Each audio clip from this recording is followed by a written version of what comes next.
Chapter 9: How to use basic formulas on Google Sheets. Step 1. For example, click on C6 and add equal sign.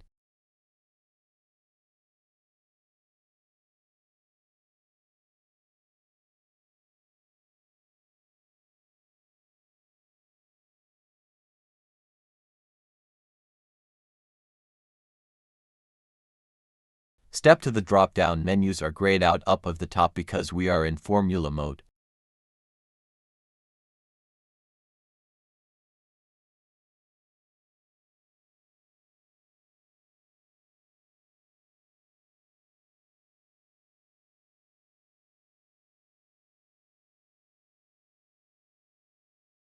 Step 3. Type sum and highlight C4 and C5.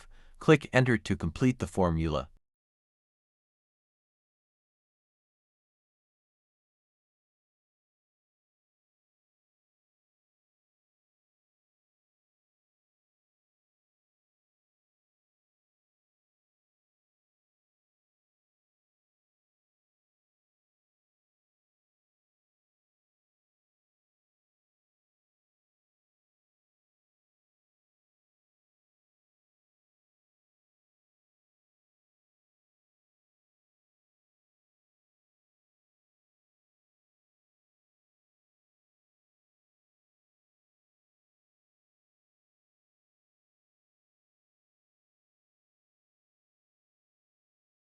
Step 4. Double-click on the cell to see the formula.